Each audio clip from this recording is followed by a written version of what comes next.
Welcome to Mornings with Ken Rosato. Today is Tuesday, February 17th, 2026. We'll take your calls at 888-658-0234. 888-658-0234. To kick things off, meteorologist Mike Favetta has the East and West Coast forecast for you. This weather is brought to you by Audio Nova, your hearing experts, serving all of New Jersey with 13 locations. All right, Mike, it's so nice to look at a long-range forecast and see temps above freezing, temps 30s, It 40s, is. even 50s. I Yeah. get all giddy like a little kid. And this Saturday is spring training for baseball. It starts.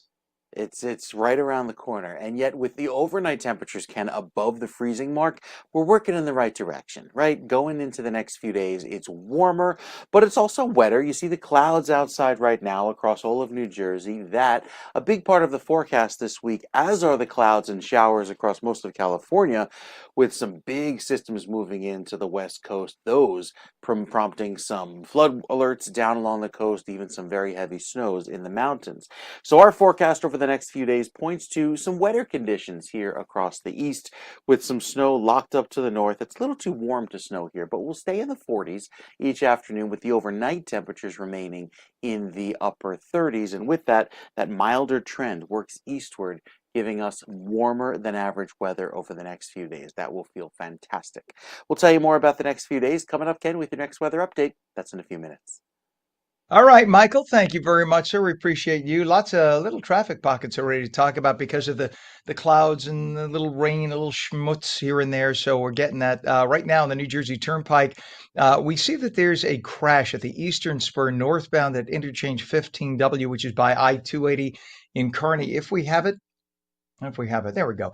That's just the toll plaza. But just beyond that point is where that crash is, about half a mile. So we'll get you a different camera shot in a little bit, but I'm looking at one camera shot where we're getting break. In fact, let's see if we can do it. Pam, you go 106.5 Eastern Spur north of Southern Mixing Bowl. 106.5 Eastern Spur north of Southern. There you go. You see where it's starting to build up? This is just beyond that. So this is where they're starting to hit their brakes. And look on the left, you can see the buildup starting. So that's all because of this crash. Hopefully that'll be cleared up. It was reported like half an hour ago. So hopefully it'll be cleared up soon, but just be aware of that. We have parking related issues at JFK. This is a big travel week. This week, a lot of airlines had sales. This is the sort of pre-spring break. A lot of parents trying to get away. So we're noticing all of the parking lots at the big airports, the big three, many of them already at capacity. So if you are driving to one of those airports, make sure you have a reserved parking space. This is for the New Jersey, New York area, obviously. LA, different story. You guys are still in bed for the most part, but I'm talking about the Northeast. We look at the Hudson River crossings right now. The Lincoln is only 20 minutes in. The Holland is only 10 to 15. GWB, upper and lower levels. We do have one issue to report, a crash on the turnpike outside the entry for interchange 3, which is Route 168. This is going toward the toll lanes, but otherwise not so bad. Look at this, just kind of cloudy, foggy, a little drizzly. And right now it's going to get you in about 15 minutes. It's really not bad at all. We go to the West Coast. Let's see what we have there, because remember, there was rain overnight in California, Southern California. Had a little bit. It was really more towards Central California, Northern California, but we do have collisions. Whenever there's even a little bit of rain in Southern California, we have collisions. So we have a traffic collision right now in South LA. It's at the 105 at Long Beach Boulevard. And we have another one to report right now on the 110 at the 105 East. That's in South LA. And we have a wrong way driver reported. This is in South LA at the 110 and West Redondo Beach Boulevard off-ramp. Be careful with that. It is 4 minutes past the hour, and civil rights leader, the Reverend Jesse Jackson, has died. Jackson was a towering leader who walked alongside Martin Luther King Jr., was a Presidential Medal of Freedom recipient, negotiated global hostage releases, and pushed corporations to become more diverse. He ran for president as a Democrat, not once but twice, building Operation Push and the Rainbow Coalition. While no formal cause of death was announced, Jackson was diagnosed with Parkinson's in 2017, but that diagnosis would later be upgraded to a more serious version, if you will, of Parkinson's called progressive supranuclear palsy. It's similar but more progressive as a neuromuscular disease. I had the privilege of meeting and speaking with Reverend Jackson a number of times over the years on press-related matters. Starting as far back as 27 years ago, he was extremely kind, gave a lot of his time to anybody who engaged him. May he rest in peace. The Reverend Jesse Jackson. History for the United States, an icon. He was 84. Well, the investigation into the abduction of Nancy Guthrie entered its third week, and authorities are awaiting DNA test results from a black glove found near Mrs. Guthrie's home.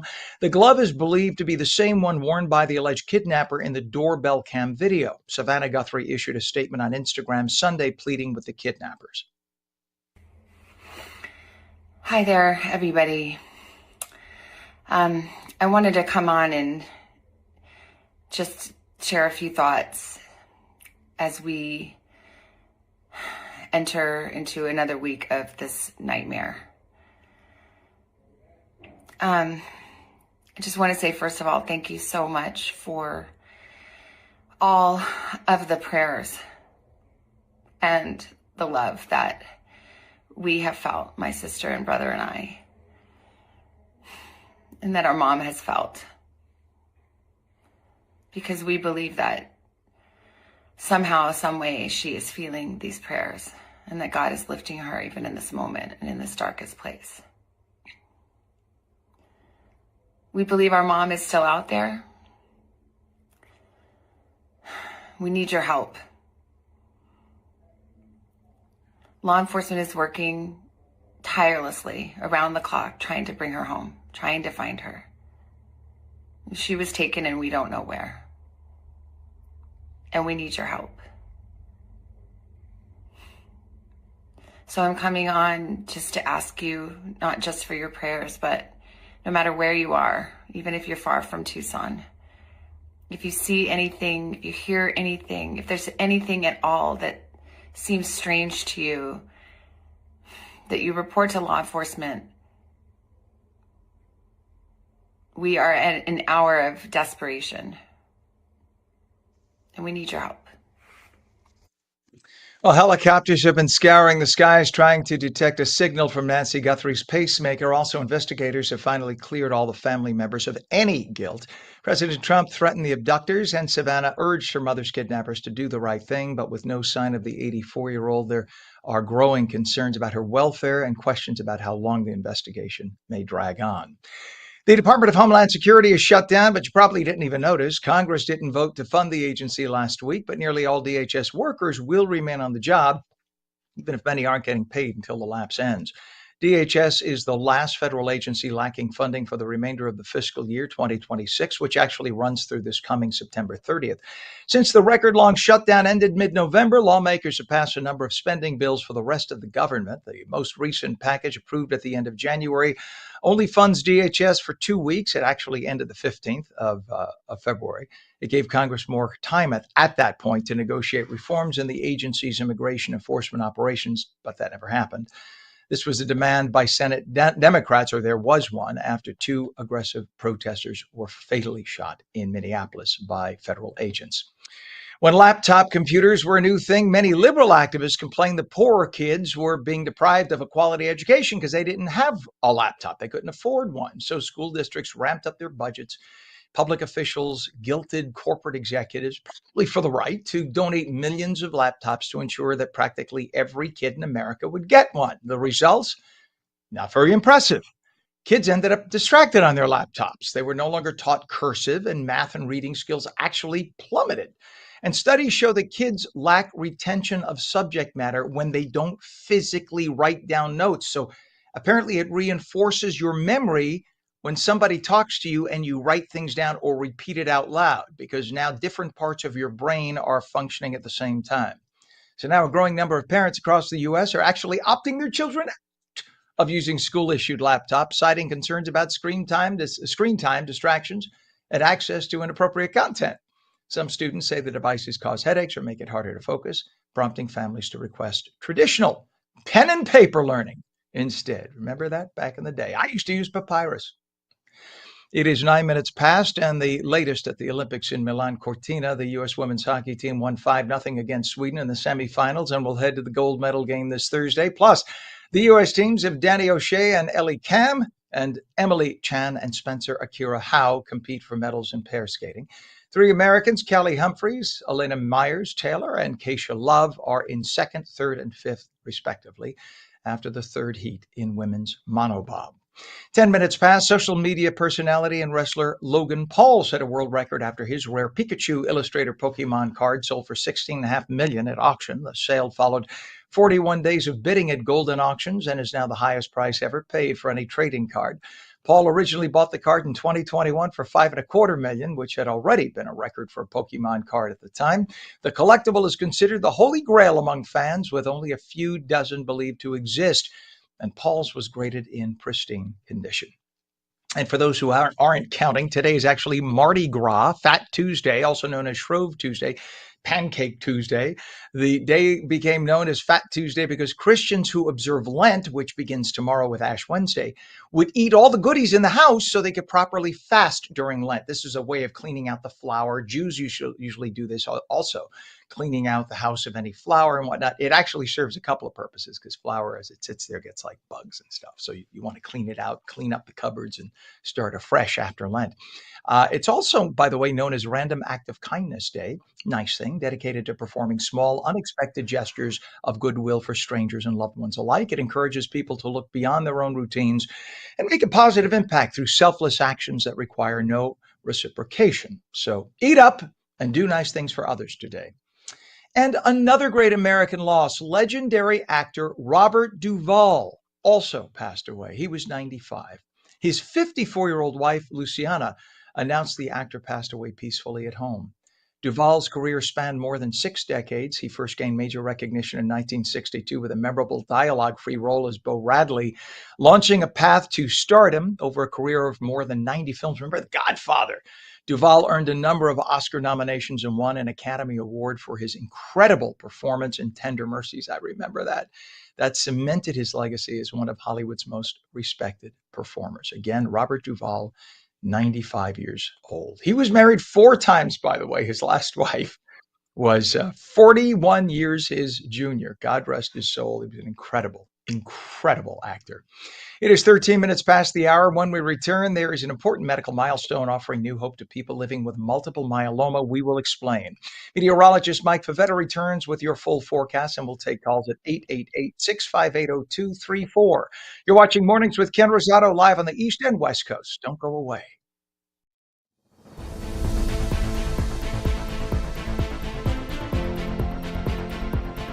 Play it like the New York Sirens. Live in the spotlight. Etch your name in lights. Embrace the noise. And when it calls you, turn it up. Get louder. Play it like they'll hear us everywhere. Because this is our team. New York Sirens.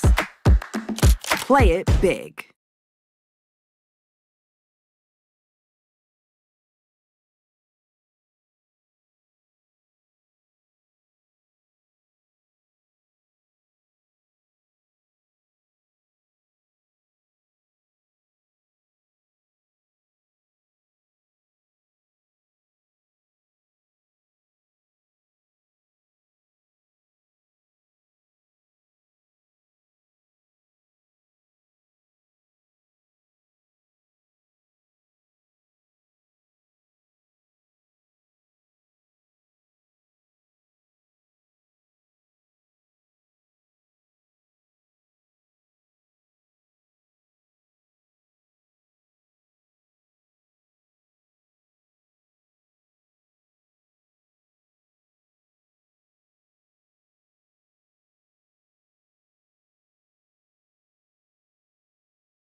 Welcome back to Mornings with Ken Rosato. It is Tuesday, live in New Jersey and New York, and now we welcome Los Angeles at 15 minutes past the hour. We will take calls at 888-658-0234, 888-658-0234. Meteorologist Mike Favetta has the forecast near you. This weather is brought to you by Audio Nova, your hearing experts, serving all of New Jersey with 13 locations. Mike, we're back in one of those rare times where it is almost the same temperature in New Jersey and Los Angeles, which must be freaking out people in Southern California. It's 48 degrees in LA right now in the Greater Basin there, and we have 38 degrees in Northern New Jersey, so we're only 10 degrees apart. And they have smog and we don't, so there. Well, they have a lot of rain Yes. over the last few days, more rain going into this week. We get a fair chance of rain as well as a milder trend takes over for the rest of this work week. Couple chances of rain tomorrow with the clouds around today, and then I think another shot of rain by Friday. You can see that here coming up on the forecast map, showing most of the showers moving in from the north and west today, staying there. But it's a big milder trend through the rest of this week that keeps our temperatures across most of the East Coast above average, and there's the below average temperatures out west with those rain showers chances each and every day this week. If you've been keeping an eye to the Olympics, you've noticed you've had some days of beautiful sunny weather, but a lot of snow up in the hills.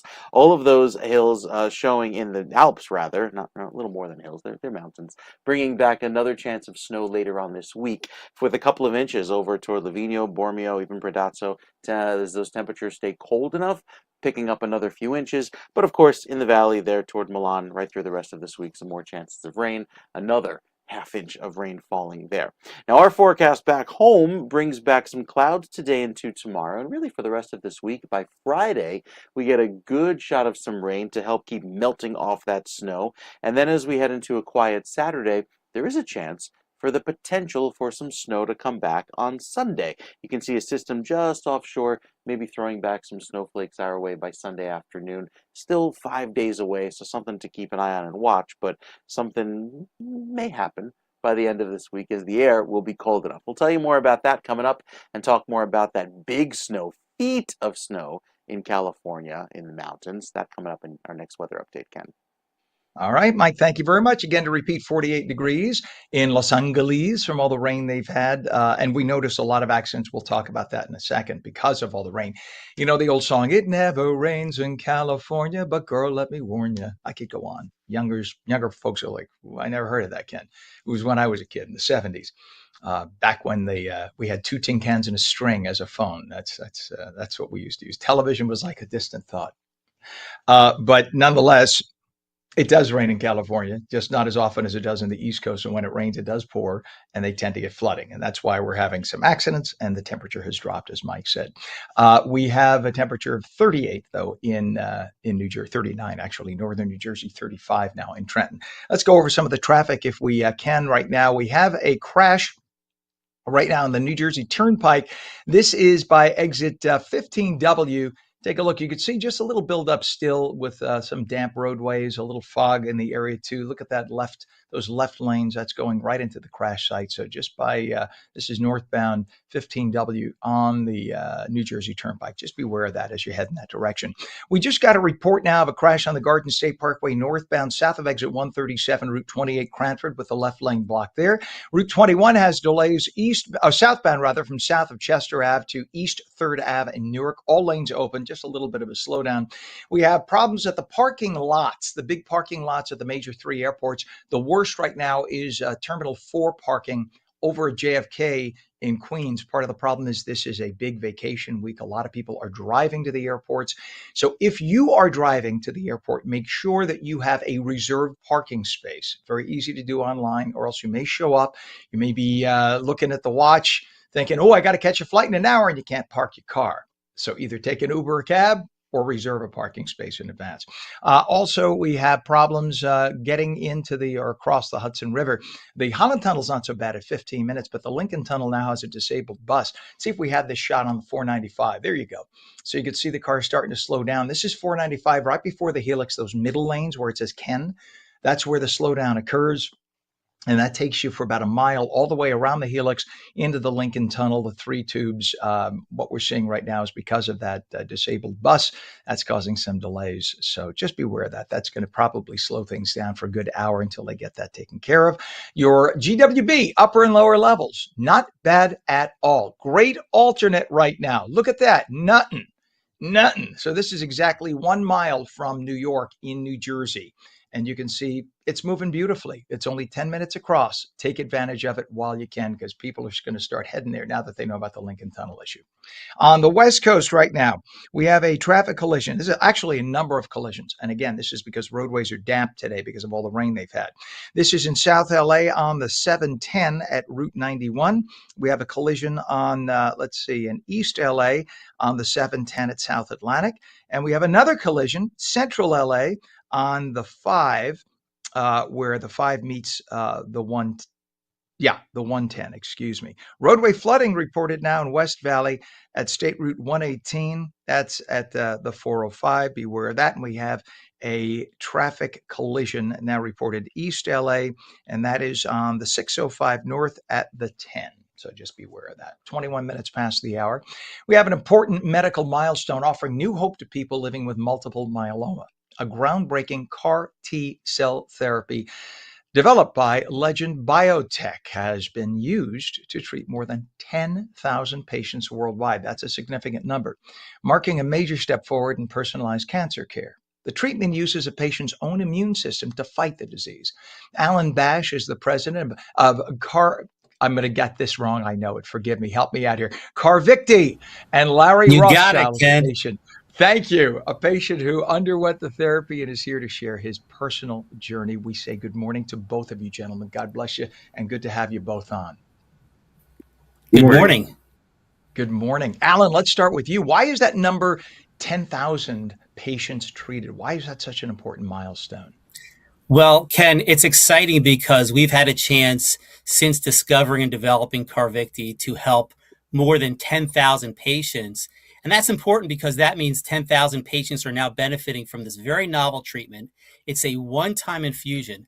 Oftentimes with multiple myeloma, patients have to cycle through many continuous treatments, an injection, an infusion, a pill, where they're keeping going back to the doctor many times over the course of months and years.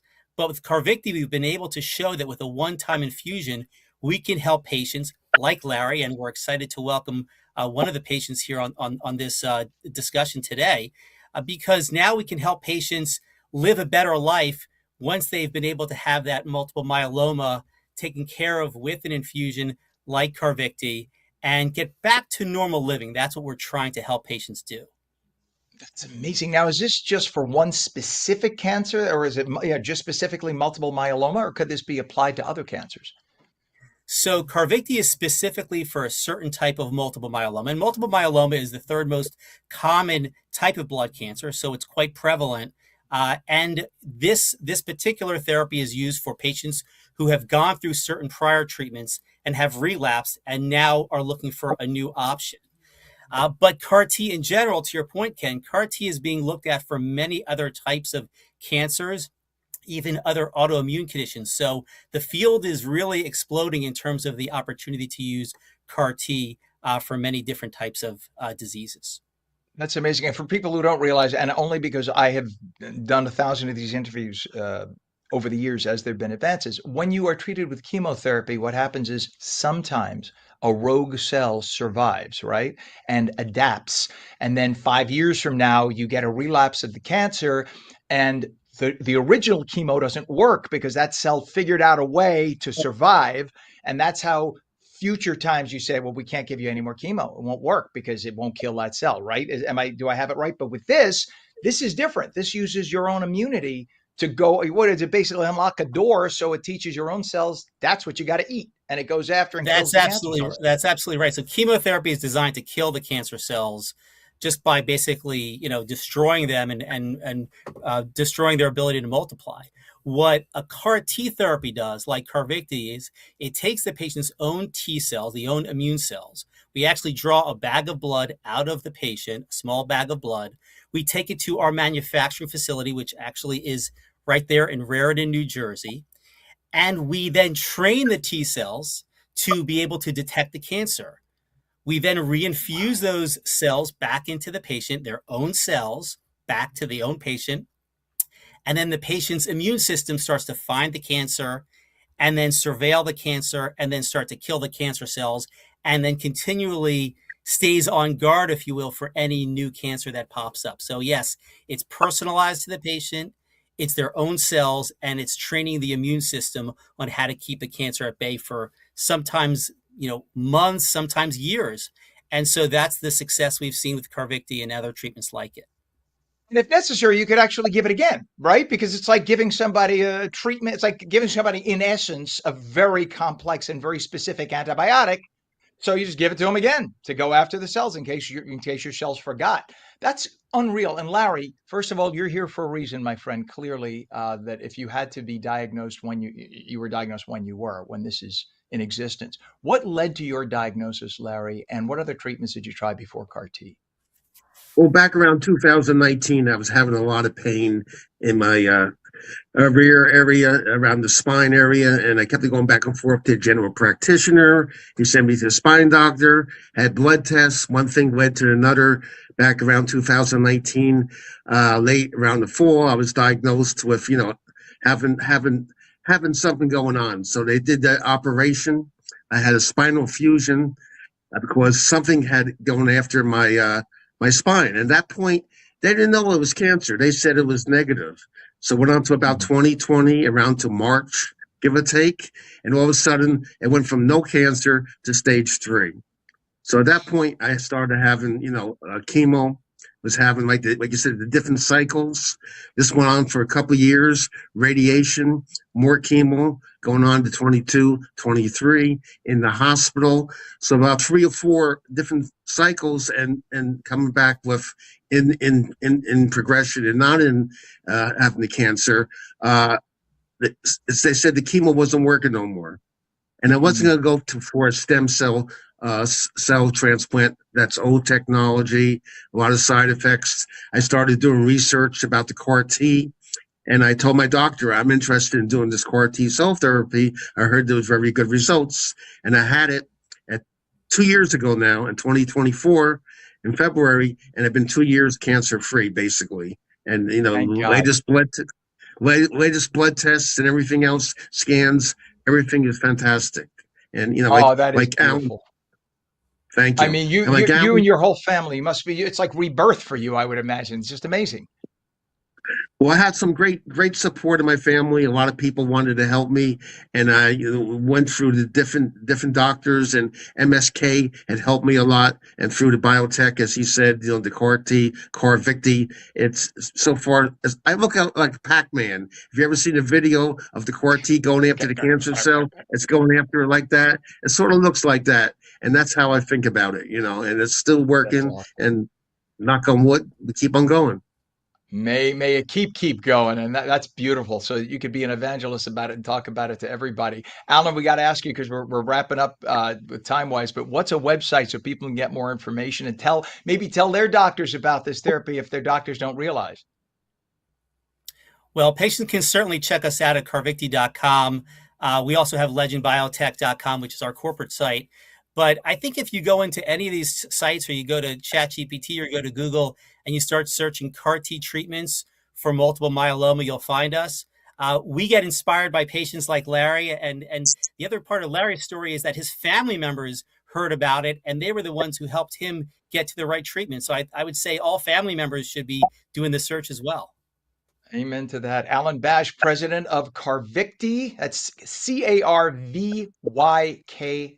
And Larry Rothschild, cancer survivor who underwent the therapy. Thank you both for joining us this morning. Congratulations. Thank you.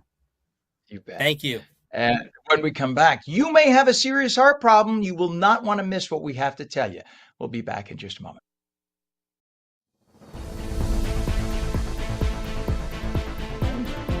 Sorry about that. I had to focus on the TV camera, which is over here. That's what it looked like. Play it like the New York Sirens. Live in the spotlight. Etch your name in lights. embrace the noise. And when it calls you, turn it up. Get louder.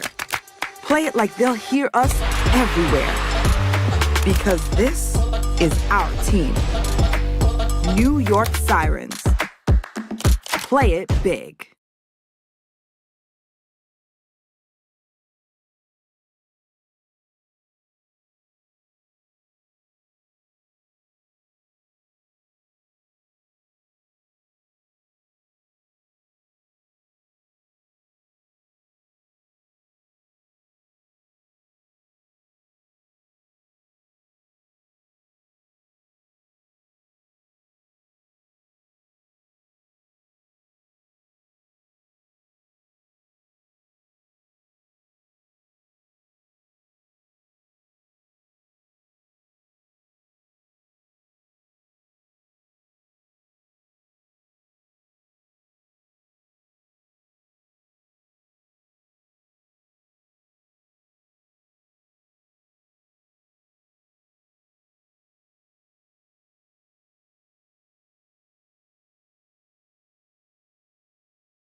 Good morning, 32 minutes past the hour, Tuesday, February 17th, 2026. Welcome back to Mornings with Ken Rosato, live on the East Coast and the West Coast. Meteorologist Mike Favetta has the forecast near you.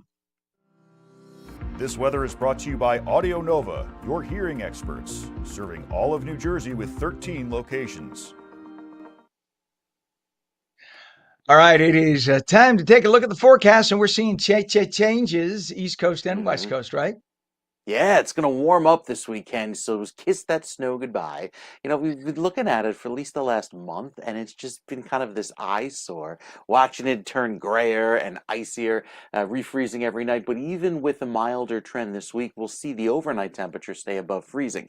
Not exactly the case in the California mountains, where this onshore flow of rain has prompted flood warnings at the coast, but several feet of snow in the Sierras, up to 8 feet of snow potentially there in the mountains. So really, really big time snows for the West Coast. Speaking of some snow, there's another round of snow coming for the Olympics later on after a pretty sunny today and tomorrow. Once we tap into Thursday, this next weather system overspreads the northern part of Italy, giving another round of several inches of snow throughout the day on Thursday. So if you tune in, you might see another round of heavy snow falling there. Rain down in the city of Milan, but still temperatures still staying chilly as we look forward toward the warmer trend ahead. There are a few chances of rain this week. We'll time that out for you coming up with another check of your forecast in a few minutes. All right, sir. Thank you very much. In terms of temperatures, we have a temp of 39 degrees northern New Jersey. It's 34 in Trenton. On the West Coast, Los Angeles, 48 degrees. Again, a lot of that from the rain that there's been for the last few days. That cooled things down. Looking at traffic right now, starting on the East Coast, we have a crash right now reported on the Garden State Parkway. This is northbound south of exit 137, Route 28, Cranford. The left lane is blocked, causing what you see on your screen. You can see the drops on the lens as well from a little dampness, a little rain in the area. We have a crash reported now on New Jersey Turnpike by entry of the interchange 3. That's Route 168 Runnymede. Toll lanes are blocked there. Just be aware of that. Over to the 290. I say the 295 now that I'm used to talking about LA roadways. On I-295, northbound, north of exit 47, which is Burlington, Mount Holly Road, Florence Township, left lane of 3 lanes closed there. Some of the airport parking lots full because this is a big travel week, so beware of that. Hudson River crossings, we had a little delay on 495 going into the Helix. Apparently the bus that was stuck mid-tube has been moved, but there are still some residual delays. Beware of that. Again, that's going eastbound through the Lincoln Tunnel. So it's going to cost you about 25 to 30 minutes at the Lincoln. It's only 15 minutes at the Holland. GWB is actually not too bad right now. Look at that. It's moving pretty well. Upper and lower levels only going to cost you 10 to 15 minutes in. It is a West Coast issue that we want to talk about, and that is primarily because we have problems from rain that we've had on the West Coast. So just be aware there's a couple of issues we have to tell you about right now. Traffic collision in South LA, which is on the 710 at Route 91. Traffic collision in Central LA as well, and that is by the 5 at Route 110. And we also have a collision on South Hacienda Boulevard at Colima Road, and that is in Santa Fe Springs. 35 minutes past the hour. As we age, it is common to chalk up fatigue, shortness of breath, or feeling less active to just aging.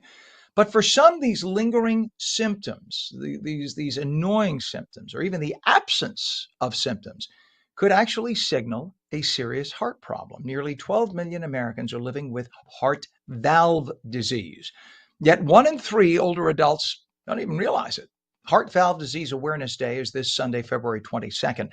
Let's say good morning to Dr. Mark Russo, Professor and Chief of Cardiac Surgery at Rutgers Robert Wood Johnson Medical School. Good morning, Dr. Russo. Good morning to you. I know that a lot of Americans don't even realize they have heart valve disease. A very dear friend of mine has mitral prolapse disorder. She didn't realize until she literally passed out as she stood up, and she was only in her late 20s. What findings stood out to you the most? Well, as you mentioned, 12 million Americans have heart valve disease, and but about half of the people that we surveyed in a survey that we did of about 5,000 patients over the age of 65 didn't even know what heart valve failure was. And in that population of patients, though 90% of them recognize that screenings are important, less than 16% of patients, and these are patients, again, over 65 who are at the highest risk for heart valve disease, ever had a discussion about screening for heart valve disease with their doctor. Even more interesting to me, actually, was that for patients who had a family history, so again, another strong risk factor for having heart valve disease for themselves, 40% of those patients didn't talk to their doctor about being screened for heart valve disease. I know that years ago, surgical replacements included things like using pig valves and whatnot, but we've advanced, right? So what kind of advances do we have in this?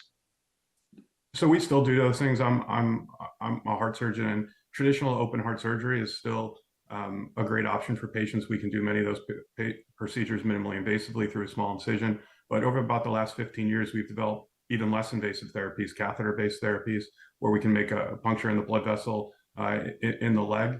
And we don't have to stop the heart. We don't remove the old valve. We're actually able to, in some cases, repair or replace the diseased valve. And those procedures are commonplace, particularly TAVR, which is a treatment for aortic stenosis. That procedure has been done about 3 million times worldwide. So it's a great advance in therapy.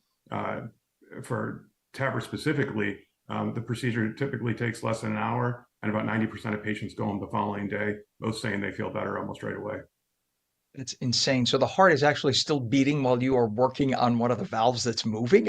That's just mind blowing. I'm sorry. It's just crazy to think about that. What are some warning signs that people just need to look out for? Is it just stress, fatigue, feeling a little lightheaded? What should they be looking out for? Yeah, well, you had mentioned some of them earlier. Often it starts with a feeling of fatigue, some shortness of breath. As symptoms get more advanced, patients may have chest pain, or as you mentioned, you can even pass out from heart valve disease. But in many patients, there's actually no symptoms at all. Or in other cases, patients have symptoms and they explain them away as they think they're getting older, they have other stressors in life. And so they don't recognize that it's heart valve disease that's causing those symptoms, because it can happen slowly over time, over the period of months or even years. And that's why it's so important that patients do get screened, because not every patient presents with symptoms or recognizes the symptoms that they do have. Yeah. Now, it does run in my family as well. I have AFib. I've had to have 2 cardiac catheterizations, and they noticed the tiniest bit of a leak. Nothing to worry about, they said, but the tiniest bit of a leak. In my case, my brother has it as well. So and my mother, I believe. So it runs in our family. It's genetic, clearly. When should somebody seek treatment? Like if we, in the case of me, tiny, tiny leak has no, it's not symptomatic. If it's not symptomatic, is that okay? And when should people get screened? If it runs in the family, should they automatically consider talking to their doctor about a screening? I think that that's a good start. So people who have a strong family history should be talking to their doctors. And certainly as people advance in age, patients again over 65 are at the highest risk. Those are two of the strongest risk factors. And really the screening is pretty simple. It's just having a discussion with your doctor. There's some pretty simple risk scores that can be done to assess the likelihood that people do have disease, if people do have disease, and just placing a stethoscope on the chest is a great start. That's typically how heart valve disease is diagnosed. Then you can go to more advanced ways, such as echo or cardiac CTs. But again, just having the conversation with your doctor, having them listen to your heart, really, that's where everyone should start. And it's absolutely painless. Even a cardiac catheterization, it's nothing. So people are, oh, it's so scary. It is nothing, and you're just better off knowing and getting it taken care of Yes. than not knowing and potentially having a major issue. By the way, what role does lifestyle play in this? Well, depending on the disease. So certainly having a more sedentary lifestyle puts you at higher risk. Smoking, no one should smoke, and that's not just cigarettes. That's vaping, cigars, whatever it is. Any type of smoking increases your risk of disease, diabetes. But for aortic stenosis, which is the most common form of heart valve disease, there's actually no modifiable risk factors. That is, there's nothing that patients did to cause aortic stenosis. It's just a disease of aging. So it can present, the risk can be a little bit different for different diseases, but if you have typical cardiac risk factors, then that puts you at higher risk. And as people get older, then that increases their risk. Gotcha. Dr. Russo, is there a website people can go to check out more information? Yeah, so if you go to screenheartvalvedisease.com, that will give you some information on heart valve disease. It'll give you a good screening tool that you can take to your doctor to help guide whatever additional testing that you might need to see if you do have disease. And I think it's a very helpful resource for people who are interested in this, which is really, again, anyone with a strong family history with cardiac risk factors or as people get older. Dr. Mark Russo, Professor and Chief of Cardiac Surgery at Rutgers Robert Wood Johnson Medical School, the man who teaches people to treat people for this. Thank you for coming on this morning. Good to have you on. What an amazing Talking story. about this important topic. You bet. Thank Thank you. you. 43 minutes past the hour. Mike Favetta returns with a full forecast. Don't go away.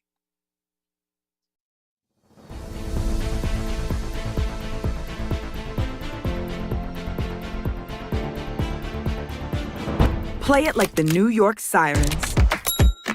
Live in the spotlight. Etch your name in lights. Embrace the noise.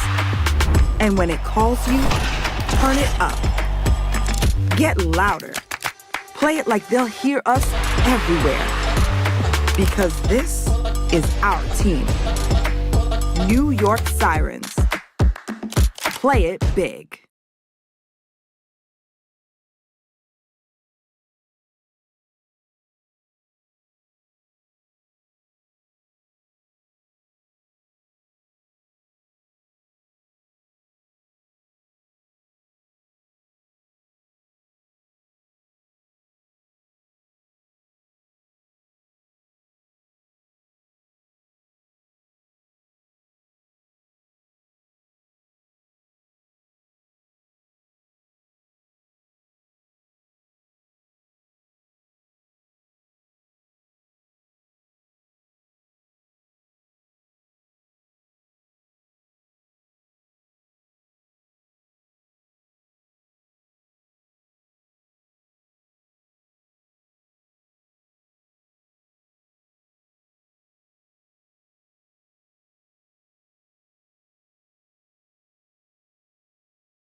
Hello and welcome back to Mornings with Ken Rosato, 45 minutes past the hour, taking your calls at 888-658-0234, 888-658-0234.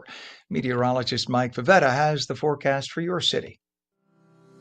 This weather is brought to you by Audio Nova, your hearing experts, serving all of New Jersey with 13 locations. All right, Mike, a little damp on both the east and the west coast. Little bit, yeah. Some clouds around right now, but milder as opposed to what the East Coast is used to. A lot cooler out west. The clouds that are around bring back the threat of some showers tomorrow, but it's this milder week ahead, promoting this big ridge. You see this little hump here in the jet stream that keeps pumping in some of that warm weather for at least the next several days across the East Coast. Out west, so much colder as these systems keep diving down from the Pacific, even hitting Southern California, allowing for that rain to continue.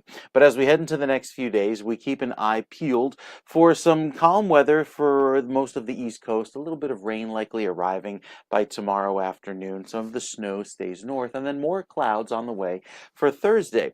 But it's the weekend, especially into Friday and Saturday, that bring back the threat of some rain, and then by Sunday, we could be on the heels of our next cold weather system that potentially could bring some snow. So you see it here on the long-range futurecast going into Thursday and Friday. There's our next round of rain that comes in by the end of the work week. And then you see this system move up the coast, working its way across the Northeast. By Sunday, that could bring us a light round of snow that arrives by the end of the weekend. Keeping an eye out west, it's been a lot of rain, just system after system pummeling Southern California with the snows in the mountains there, and heavy rain happening across the LA basin. You likely get a little bit of a break this morning, but more wet weather is on the way with the next round of rain that comes in with this front by tomorrow into the afternoon, and then more clouds and another dumping of rain by Thursday. So it's a lot of wet weather. It's prompting for those feet of snow to fall up in the mountains. Have to wait until Saturday for the weather to finally clear as that high pressure takes over, allowing for the dry weather to return. Back out east again, we're quiet through the remainder of this week with some clouds and showers. No snow falling here across most of the Northeast. Have to wait until the weekend, though, I think, for our next round of wet weather that comes in with another chance of rain happening by Thursday. And then I think going into Saturday, we're dry. It's Sunday is one to watch, Ken. We'll give you all the details on that New Jersey forecast coming up in just about 10 minutes when we join you All right, again sir. with your next weather update. There you have it. Sorry to step on you. Thank you very much, Okay. Mike. And we have a temperature right now, northern New Jersey, 39 degrees, 33 in Trenton. A little disparity there because of where we are in the north, we're northeast, closer to the Hudson River, a little bit warmer from the water that carries residual warmth from the fall. It is 48 degrees on the west coast in Los Angeles, 51 degrees right now in San Diego, or as my movie star friend used to say, San Diego. And in terms of traffic, what we have now on the, New Jersey Turnpike, we're looking at the Hudson County Extension, westbound exiting at interchange 14 I-78 in Newark. We have a toll lane blocked and a crash there, and that's causing what you see right there. That's about a 1.5 mile delay for folks heading into that zone. We have another crash on the Turnpike further north. It's outside of the entry for interchange 3, Route 168 in Runnymede. All lanes are open, but it's causing a slowdown. We go over to the Garden State Parkway northbound south of exit 137. There's a crash. That's at Route 28 in Cranford Township. All lanes are open. Vehicles being moved to the right shoulder, causing what you see on your screen right there. In terms of mass transit, we want to let you know that starting today, commuters traveling between New York and New Jersey will face major changes as NJ Transit reduces rail service by more than 50%. The temporary changes are expected to last a month. It's part of the infrastructure work to replace the century-old Portal Bridge over the Hackensack River. So if you are taking NJ Transit today between New York and New Jersey, make sure you use their app. It will tell you the entire schedule because it is nowhere near what it was before, and those trains are going to be packed because it's reduced by 50%. So anyone using mass transit, please, if you're using NJ Transit, you have to check that out. We look at the other Hudson River crossings right now. The Lincoln Tunnel is down to about 25 minutes, it looks like that, across into Manhattan. It's only 15 to 20 at the Holland Tunnel. GWB upper and lower levels, not bad at all. Look at that. It's been beautiful so far this morning because a lot of people are on vacation this week. We are told that the parking lots, at the major parking lots at the 3 major airports, pretty full. Make sure you have a reserved parking space before you go so that you don't get to the airport and you're not able to park because you don't have a space, and then you miss your flight. Very important. To the West Coast we go. We have a traffic collision right now in South LA. This is at the 105 where it meets the 110. There's also a traffic collision on the 710 at Route 91 in South LA. Another collision in Central LA on the I-5 let's see, it says here, it looks like the same thing. The I-5 at the I-5 South State Route 110 connector. I don't know if that's the same collision that we just mentioned, but it's listed separately. Also in Santa Fe Springs, there's a collision on South Hacienda Boulevard at Colima Road. It is 7:50 on the East Coast, 4:50 on the West. Tragedy in Rhode Island as a father who is a transgender woman shot his ex-wife and 3 kids in the stands of an indoor arena at a high school hockey game yesterday before turning the gun on himself. The man's daughter and the shooter himself are both dead, while the ex-wife and 2 other children were rushed to the hospital in critical condition. One child describes that father, who was becoming a transgender woman, as severely psychologically disabled. The shooting happened in the stands at Lynch Arena in Pawtucket. A bystander tried to wrestle that gun away from the father before the man, identified as Roberta Esposito, killed himself or herself. Police are still investigating. We're going by both genders because various people have told us both. He identified sometimes as a man, other times becoming a transgender woman. It is 51 minutes past the hour. A Philadelphia thug is seen attacking an older woman in Philadelphia as she used a cane to hobble to a bus stop. The man dragged the victim so he could snatch her purse. The incident happening back on February 5th, about 5:30 in the morning. Police just releasing these pictures now. Once the victim passes him, the robber tries to quickly grab her purse, and the woman tried to protect her bag, but the thief yanked the purse, causing the woman to drop her cane and fall face forward to the ground. If you know the man we showed you in those pictures there, that man, please contact Philadelphia police. For years, people comparing New York City to LA always said New York never sleeps, mostly because people lived in the same neighborhoods where big commercial structures were located. So you lived in this building and right next door was a commercial building. LA wasn't zoned that way. Well, LA may be headed in the same direction. When LA was originally laid out, city planners kept the commercial real estate downtown and the residential properties on the outskirts, giving the city a reputation for closing down at night. Since the pandemic, many downtown LA office buildings have remained empty. So there's a proposal to allow any commercial structure 15 or more years old to be rezoned as mixed use or residential. If passed, that law could create a whole new vibe for LA living. You'd have a city that never sleeps vibe there as well. Starting today, commuters, as we just mentioned in traffic, traveling between New York and New Jersey will face major changes as New Jersey Transit reduces rail service by more than 50%. The temporary changes are expected to last a month. They're part of the necessary infrastructure work to replace the century-old Portal Bridge over the Hackensack River. Only half the trains that usually run between New York and New Jersey will operate. The service change, which runs through March 15th, will allow Amtrak to shift operations from the 116-year-old Portal Bridge to the new Portal North Bridge. Commuters are asked to check the NJ Transit app for the most up-to-date temporary train schedules. It'll all get better in about a month. Another one bites the dust. Word is that Anderson Cooper's on his way out at 60 Minutes, marking another shakeup at CBS News under editor-in-chief Barry Weiss. Cooper informed the network he would not renew his contract. CBS News has carried out a number of layoffs affecting dozens of employees following the buyouts that led 11 staffers to leave the CBS Evening News. The network is now preparing a massive layoff of 15% more of its workers, the result of decades of biased, many would say, left-wing reporting, forcing millions of viewers to tune out. And liberal Democrat squad leader, New York Congresswoman Alexandria Ocasio-Cortez took a freebie trip to the Munich Security Conference in Germany over the weekend with a bunch of her Democrat congressional colleagues. They say they were there to promote global diplomacy. In reality, they used the opportunity to bash President Trump on a world stage.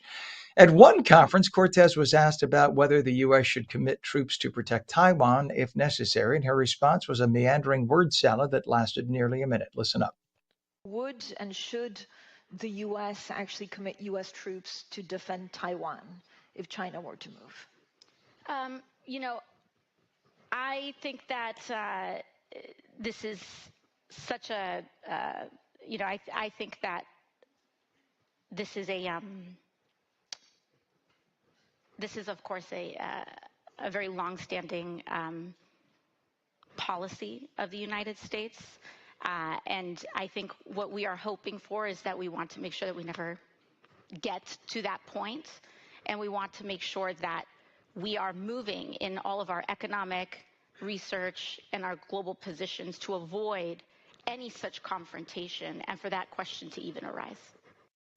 Yeah, what the hell does that mean? AOC also thought that she was smart by trying to criticize President Trump for grabbing Venezuelan dictator Nicolas Maduro to face justice in the US. The problem is she doesn't seem to know exactly where Venezuela is located. You know, we look at what happened in Venezuela, for example. It is not it is not a remark on who Maduro was as a leader. He canceled elections. He was an anti-democratic leader. That doesn't mean that we can kidnap a head of state and engage in acts of war just because the nation is below the equator. And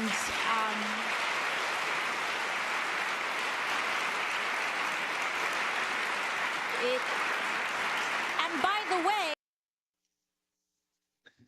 Dumb as a box of rocks. And yes, as you look at that map there, you could see that Venezuela, or she said Venezuela, is above the equator. She was raised in Yorktown Heights in a very nice upper middle class home. She did not speak like Venezuela there. They didn't even teach Spanish when she was a kid in those schools. Nice job, Ali. By the way, New York City just capped off Fashion Week featuring scores of high end designers marketing their best and priciest styles. Sadly, far too many New Yorkers can barely afford food, let alone fashion. So there's a group called For the Greater Hood. It created public displays featuring empty hangars. This is kind of cool. All across New York City to remind people that not everybody has money for high end clothing. In all, 17,000 hangars were placed throughout the city.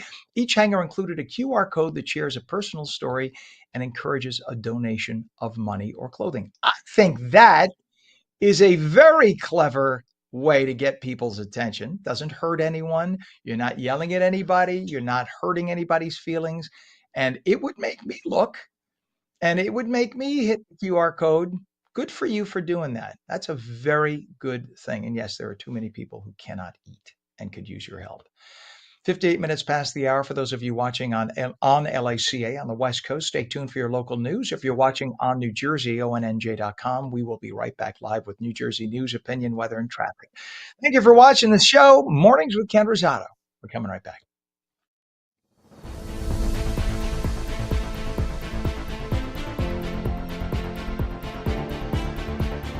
Play it like the New York Sirens. Live in the spotlight. Etch your name in lights. Embrace the noise. And when it calls you, turn it up. Get louder. Play it like they'll hear us everywhere. Because this is our team. New York Sirens. Play it big.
Very good morning. It's 8 a.m. Tuesday, February 17th, 2026. Welcome to On New Jersey Mornings. I'm Ken Rosato. We'll take your calls at 888-658-0234. Maybe some showers this morning, some sun later.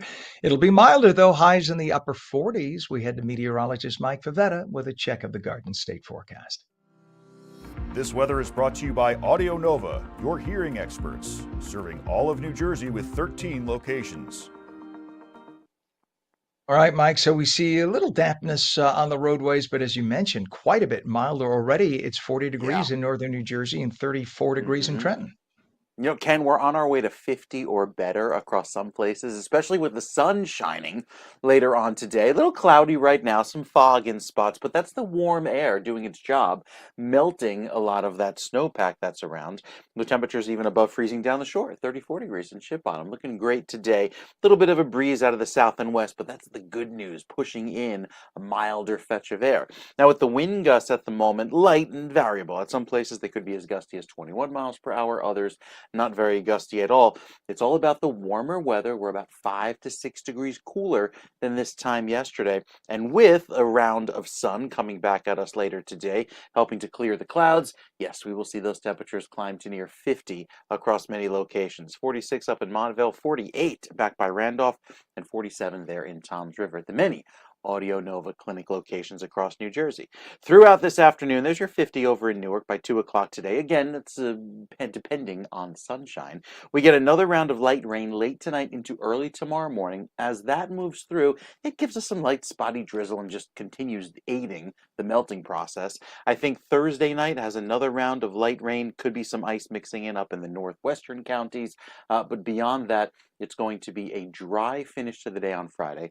Beautifully sunny on Saturday, chilly to start, but then keeping an eye on Sunday because there's some hints that we could be on the heels of our next light round of rain and snow that comes in by the end of the weekend. So things to watch in the days ahead, specifically on Friday, with our better chance of seeing that mixing across northern New Jersey. We'll tell you more about that in more detail coming up, Ken, with our next weather update. All right, Mike, thank you so much, sir. Again, it is 35 degrees now, northern New Jersey, 34 degrees in Trenton, and getting milder. Wow, pushing that 50-degree mark. We will take it throughout the day. But again, because of that, we have a little fog, a little rain, so it's damp. Give yourselves extra travel time. Let's go over to Route 76. We have a crash reported westbound just east of exit 2, which is 676. Look at the amount of fog, very dense there, really, really dense. And that is, again, in Gloucester City. The right shoulder is closed, and that's causing the delay that you see here. Again, a crash on 76 westbound east of exit 2, which is 676 in Gloucester City, going in the Philadelphia area, New Jersey side, but near Philadelphia. Right shoulder is closed as a result. We have some delays right now on 287 northbound from exit 8, Possumtown Road and Piscataway to exit 10, Easton Ave and Franklin Township. All lanes are open, just kind of slow. We go to the New Jersey Turnpike, Hudson County Extension, westbound exiting interchange 14 I-78 in Newark. The toll lane is blocked. That's causing about a mile and a half delay. You can see that going into the tolls right now. Pretty slow as folks are trying to avoid where the crash is. A reminder that if you're heading to the 3 major airports and you're driving, especially over to JFK, make sure you have a reserved parking space this year. A lot of people are on vacay. They are driving to the airports to catch a flight, and they don't have a reserved space. You don't want to show up late for your flight, miss the flight because you couldn't park your car. So make sure you reserve online if you're headed out. And one other issue that we have is the Garden State Parkway, northbound at exit 137 due to an earlier crash. That's cleared up, but you could still see some residual delays, people kind of crawling through the area. I don't know if we still have it. We don't have to go there if we don't have it. The Hudson River crossings right now, the Holland Tunnel is going to cost you about 15 minutes and 20 minutes at the Lincoln GWB upper and lower levels. Not bad at all. This is only 10 to 15 minutes. So I think because so many people are on vacation, it's a good way to get in. You can just see that fog on the damp roadways. So give yourselves a little extra travel time. And again, a reminder that starting today, commuters traveling between New York and New Jersey facing major changes on NJ Transit because they're replacing the Portal Bridge. So make sure you check your NJ Transit app. Literally only 50% train capacity. So the trains you can catch are going to be bumper to bumper, and a lot of them are going to be delayed. It's all different hours. So check the app for NJ Transit. Civil rights leader, the Reverend Jesse Jackson, has died. Jackson was a towering leader who walked alongside Martin Luther King Jr. He was a Presidential Medal of Freedom recipient. He negotiated global hostage releases and pushed corporations to become more diverse. He ran for president as a Democrat twice, building Operation Push and the Rainbow Coalition. While no cause of death was announced, Jackson was diagnosed with Parkinson's in 2017, but that diagnosis would later be upgraded to something called progressive supranuclear palsy, a similar but more progressive neuromuscular disease. I had the privilege of meeting and speaking with Reverend Jackson a number of times, starting as far back as nearly 30 years ago. Very kind man, always patiently gave his time, always had a smile on his face.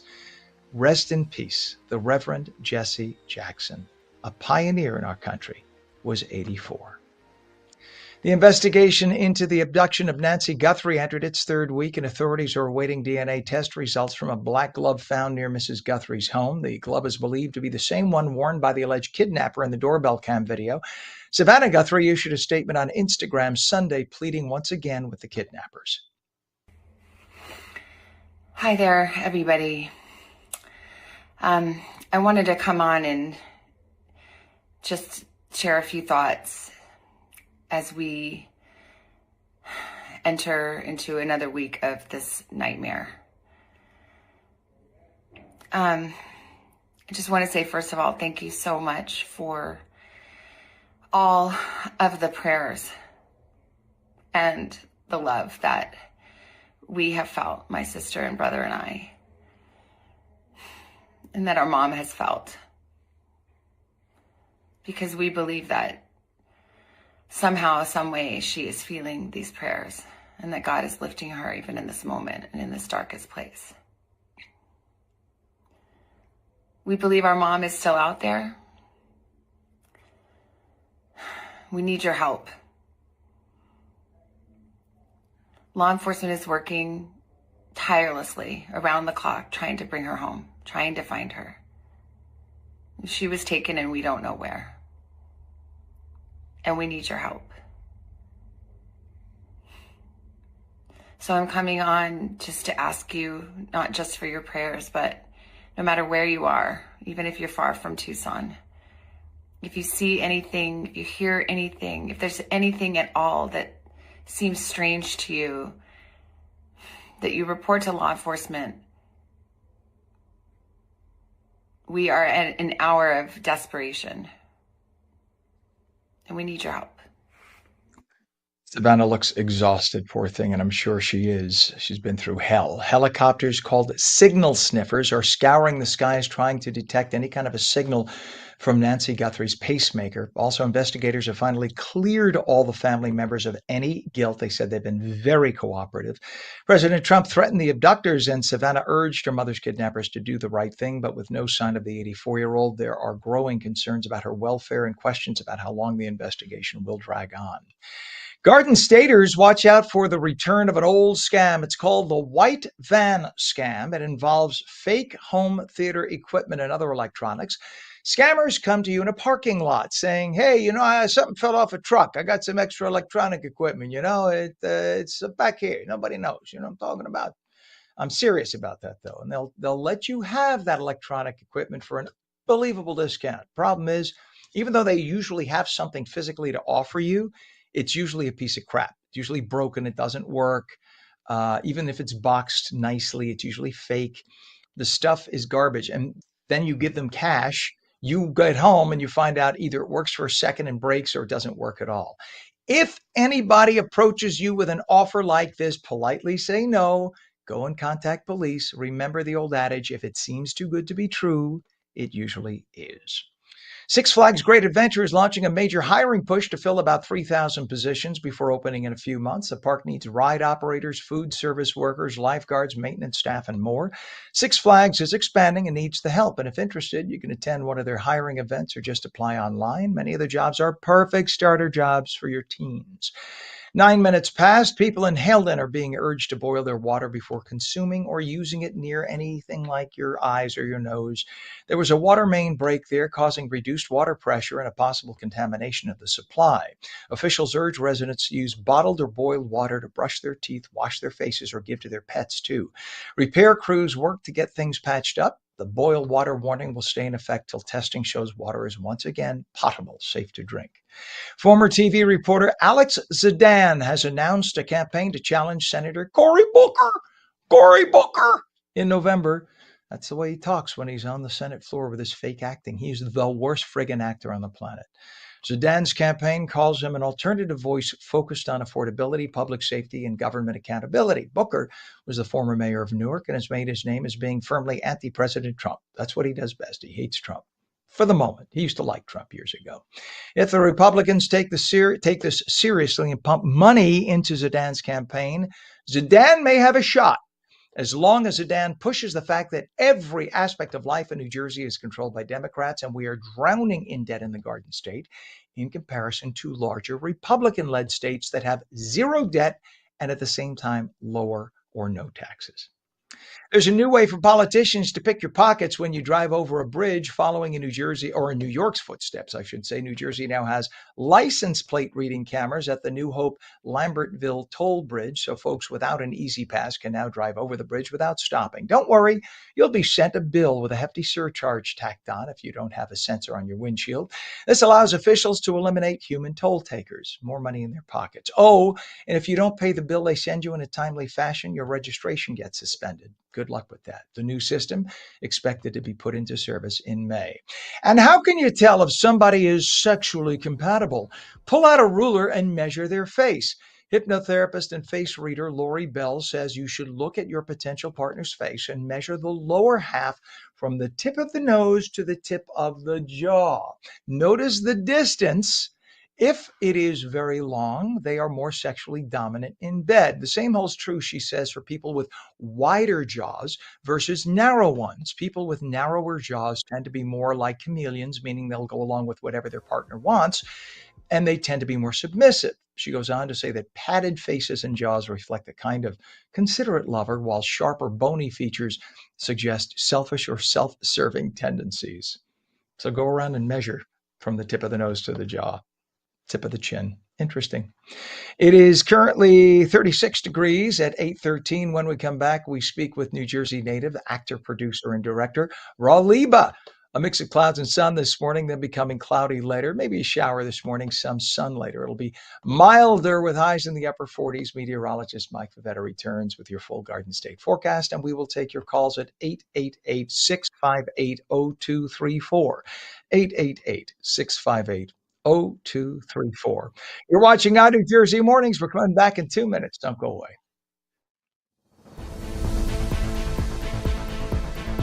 All right, everybody.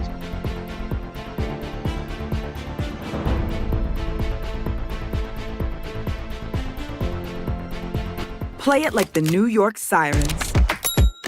Live in the spotlight. Etch your name in lights. Embrace the noise. And when it calls you, turn it up. Get louder. Play it like they'll hear us everywhere. Because this is our team. New York Sirens. Play it big.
Welcome back to On New Jersey Mornings. I'm Ken Rosato at 8:15. We'll take your calls at 888-658-0234. Some showers this morning, a little sun later. It'll be milder with highs in the upper 40s, maybe 50 in some spots. Straight to meteorologist Mike Favetta with the detailed Garden State forecast. This weather is brought to you by Audio Nova, your hearing experts, serving all of New Jersey with 13 locations. You know, it's funny, Mike, when it hits the 60s in South Florida, Mm. people bundle up with a parka. When it hits 50 in New Jersey, people wear shorts and go jogging. I just Yep, love the dichotomy. It's all about what your it's body's true. used to. I know. I'm looking at my running sneakers right now, thinking like, can I finally wear those again? Without getting ice in my ankles, because we are still ankle deep of snow here in New Jersey, and that snow pack, Ken, is all across New Jersey, prompting some fog to develop. Because when some warmer, humid air rolls over the snowpack, that's what allows fog to develop, especially there toward Morristown, back over through Sussex County, and again down by Cumberland County there in Millville. So a little bit of that clear sky also aiding in that fog to develop this morning. It'll likely lift by later today, just letting you know that the milder weather is on the way, with highs today climbing into the mid 40s, probably not making it to 50 in spots, especially where we clear out and see a little more sun. It's that wind direction pushing in a little bit more of a southwesterly breeze, aiding in that warm up, not just for today, but for the next several days leading into the weekend. Then as we head into Friday and Saturday, you get a little bit more of a westerly breeze, helping temperatures to climb even more. What does that do to the wind chill? Well, there's not a whole lot of chill around, so wind chill not that impressive, even with a gusty breeze, especially when you're south of, say, the Atlantic City Expressway, with temperatures reaching what would probably be 60 degrees or better by Friday. That will easily allow temperatures to feel nice and warm. There's that 61 in Millville, looking great with that afternoon sunshine, and then a little cooler through the north and western corner of the state as we head into Saturday morning with another round of chilly weather, but not so terrible considering by then a lot of the snow will have melted. The bigger picture showing a lot of the clouds moving in from the west and staying there, I think will be dry over the next several days, with the chances of rain going into tomorrow. Again, these are limited shower opportunities. They last a few minutes and then move on by. So yeah, you'll probably need the umbrella over the next few days, even going into Friday with another round of wet weather. I think Thursday night could have a brief round of ice and snow as some cold weather hangs on just for the northern section of New Jersey, and then clearing out beautifully by Saturday, but still keeping an eye to what may occur on Sunday, as we'll watch and see what happens there. Well, that wasn't supposed to show up. Anyway, the next few days allowing for cold weather ahead, and then maybe another round of snow by Sunday. We'll talk more about that with your 7-day forecast, Ken, coming up in a few minutes. Very good, sir. Appreciate that. It is 38 degrees northern New Jersey, 34 in Trenton right now. We take a look at traffic. Let's go over to, let's see, this is Route 22. So we have an issue right now, just a slowdown, Route 22, westbound from east. Okay, don't update in front of me right now. Of course, that's what it's doing. East of Fairway Drive to west of Michigan Avenue, Union Township. All lanes are open, but you can see kind of a slow go right there. They're only going about 10 or 15 miles an hour in that direction. So just beware of that. That's a very trafficked roadway. Let's go over, if we can, to I-76. I-76, we have a crash eastbound, east of exit 2 in Gloucester City, the left shoulder and a left lane of 3 lanes closed. That's on the upper part of your screen. You can see just a little bit of a slowdown, again, down to about 15 miles an hour there. Just beware of that. Folks trying to get over to the right as they move along there.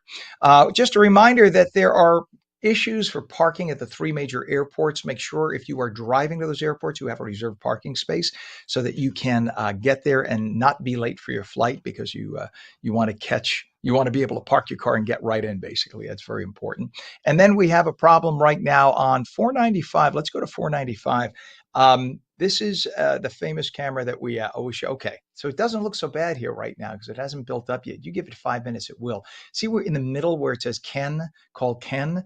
See where they're driving up right now? So they will lead into what's called the helix. That's the 1 mile circular. It's called the helix because it's shaped like a snail shell. Helix in Latin means snail shell. As it curves around there and gets into the Lincoln Tunnel, we now have delays in the center tube eastbound Don't know what it is, but it's now, they're telling us it's going to cost you 25 minutes in. So within a couple of minutes, when we go to the shot, in 15 minutes, you will see that that's backed up. Just beware of that. Holland Tunnel is a good alternative. It's only 15 minutes. So is a GWB, upper and lower level 8095 approach. This is actually very light, not so bad at all. Look at that. No traffic to report. That is rare that all morning long GWB is a good deal. It's only 10 to 15 minutes in. 8:20 is our time right now, and civil rights leader, the Reverend Jesse Jackson, has died. Jackson was a towering leader who walked alongside Martin Luther King Jr. He was a Presidential Medal of Freedom recipient, negotiated global hostage releases, and pushed corporations to become more diverse. He ran for president not once but twice as a Democrat. He built Operation Push and the Rainbow Coalition. I've met him a number of times over the years. I interviewed him in Miami. I interviewed him in Tallahassee. I interviewed him in New York. Very, very approachable, kind man. Gave me lots of time when I talked to him, made me feel like I knew him. That's a rarity that someone could do that. This was him at the Democratic Convention a couple of years ago, 2024. Everybody on their feet clapping for him. At that point, I think they just thought he had Parkinson's. It turns out it wasn't Parkinson's. It was something similar. It's like a cousin of Parkinson's, but a very serious disease called progressive supranuclear palsy. It's much more progressive, a neuromuscular disease. They haven't said if that's what killed him, but it looks like that could have, because that can kill you. It stops your breathing eventually. I had the privilege again of meeting him those few times. It changed my life. It's something you never forget. May you rest in peace, Reverend Jackson. The good Reverend Jesse Jackson, who helped many people in his life, was 84 years of age. Icon. Don't agree with him politically? Think the world of him as a person. Very nice. It is 8:21. The investigation into the abduction of Nancy Guthrie entered its third week, and authorities are awaiting DNA test results from a black glove found near Mrs. Guthrie's home. The glove is believed to be the same one worn by the alleged kidnapper in the doorbell cam video. Savannah Guthrie issued a statement on Instagram Sunday pleading with the kidnappers. Hi there, everybody. I wanted to come on and just share a few thoughts as we enter into another week of this nightmare.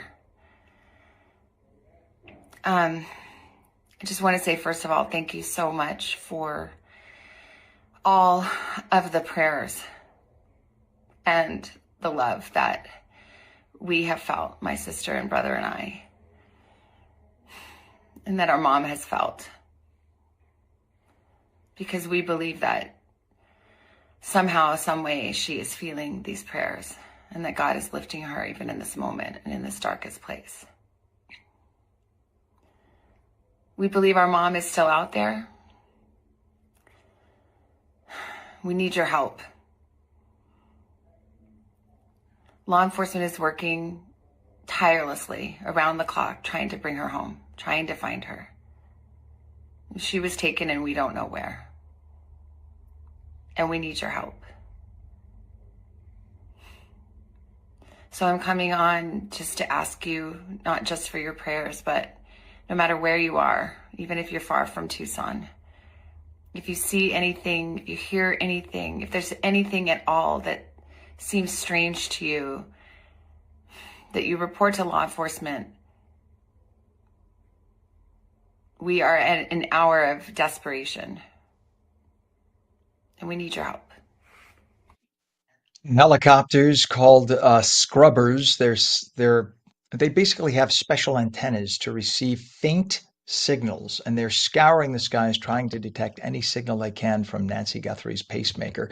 Also, investigators have finally cleared all the family members of any guilt. President Trump threatened the abductors, and Savannah urged her mother's kidnappers to just do the right thing. But with no sign of the 84-year-old, there are growing concerns about her welfare and questions about how long the investigation will go on.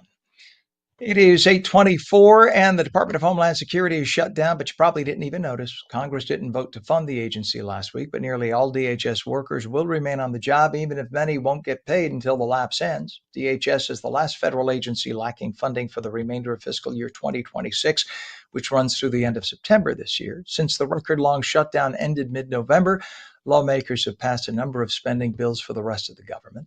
The most recent package, approved at the end of January, only funded DHS for 2 more weeks to give Congress more time to negotiate reforms in the agency's immigration enforcement operations, but that vote never happened.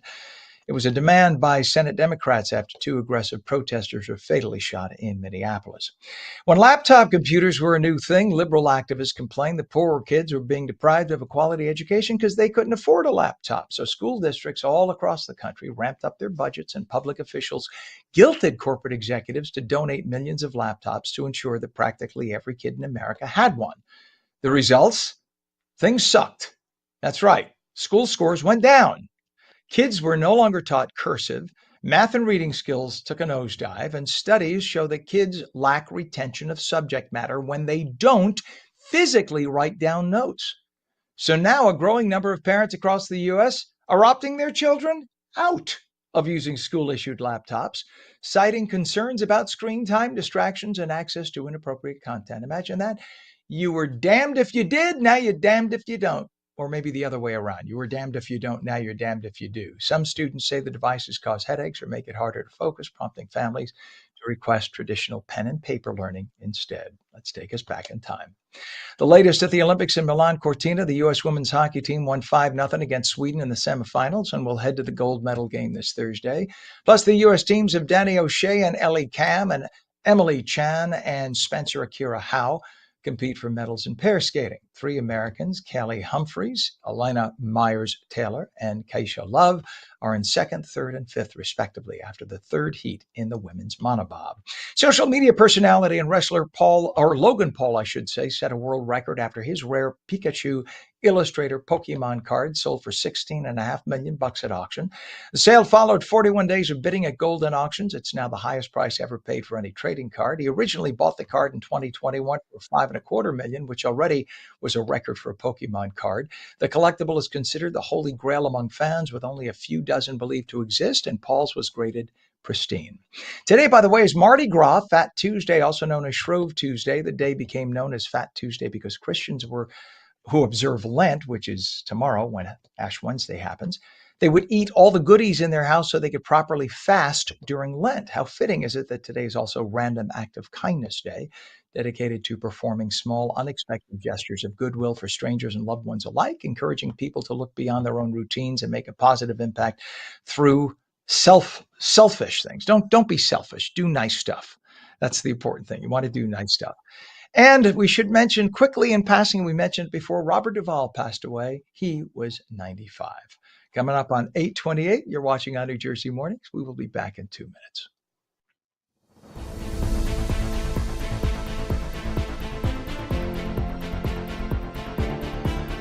Play it like the New York Sirens. Live in the spotlight. Etch your name in lights. Embrace the noise. And when it calls you, turn it up. Get louder. Play it like they'll hear us everywhere. Because this is our team. New York Sirens. Play it big.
Very good morning. It is Tuesday, February 17th, 2026. Right now, we have 38 degrees northern New Jersey, 34 degrees in Trenton, 35 in Cape May. I'm Ken Rosato. Welcome to On New Jersey Mornings. Some showers this morning, some sun later. It'll be milder with highs near 50. Meteorologist Mike Favetta with the detailed Garden State forecast. This weather is brought to you by Audio Nova, your hearing experts, serving all of New Jersey with 13 locations. All right, Mike, milder. That's all I'm hearing. Milder. It's like tunnel vision. Milder. It's true. But we're not going to see a whole lot of sun this week. I mean, maybe a break here and there. The best chance later today. You can see the clouds right now on the satellite picture, Ken. A lot of those taking over our skies across New Jersey, giving us a very gray, kind of dreary scene with the rain that arrives again for tomorrow. Have a little bit of fog developing this morning as that warmer air moves over the dense snowpack. 50 as our high over in Egg Harbor City, the warmest location in New Jersey, but again with a little break of sun. I think some other parts of the state can warm up as well. It's nice to see the records are no longer in negative territory. So as the daylight hours get longer, sunrise now before 7 a.m., sunset after 5:30. Yeah, we're seeing a little bit of a, like you said, light at the end of that long tunnel, because it's been tunnel vision over the last few weeks with the cold, with the clouds, and now with a little bit of rain coming. Even though it's a little bit milder, look what happens by tomorrow morning. Some light rain overspreading northern New Jersey with that wet weather. We briefly turn clear on Thursday morning, and then by Thursday afternoon, another round of rain. This time, maybe some snow mixed in the hills in northern New Jersey. Saturday clears out, but then we keep an eye to Sunday of our next system that may deliver a little bit of snow by the afternoon. It's one to watch. So over the next several days, again, really limited sunshine. Chance of rain tomorrow, another chance of rain with northern New Jersey snow on Friday, and then with clearing on Saturday. Sunday, again, one to watch. I'm not going to throw alarm bells on that one, but it looks to be more and more impressive as time goes along, and we keep keeping an eye on it, even down the shore. Could see some of that snow get going. So we're looking forward, however, to the milder days ahead. That's the key, Ken, of how the warm-up is upon us until we'll see what happens this weekend. I love that. We'll see what happens. We'll see what, sort of like a juggling. Here, watch. Yeah, okay. No, I love you, buddy. And yes, let's keep our fingers crossed, but I'm with you either way. Thank you very much, Mike. 41 degrees right now, northern New Jersey. It is 34 degrees in Trenton. Big disparity in temperatures for about a mile apart, for about an hour apart, rather, in distance. Quite interesting. And it is 40 degrees also down in Cape May, 36 degrees now in Vineland. 8:33 is our time. In terms of traffic, we have issues right now on 76. Delays on 76 eastbound still at exit 1A, and that is all the way down by Belmar. All lanes are open, but just a little bit of a slowdown as you make your way through there, just to report that. We had a bunch of Pam, our director, saying, you lied. We had a different order of traffic. Everything literally updated, Pam. I'm sorry about that. So we'll just show you that if you can. We also have delays on Route 440 northbound vicinity of 1 and 9. The truck lanes making your way Communipaw Avenue, Jersey City. All lanes are open, but again, slow through there. And over to the approach to the Lincoln Tunnel right now, a little bit of a slowdown because there's a breakdown in the center tube. It's causing a little bit of a delay to 495, probably going to cost you about 20 to 25 minutes in if we have that. There we go.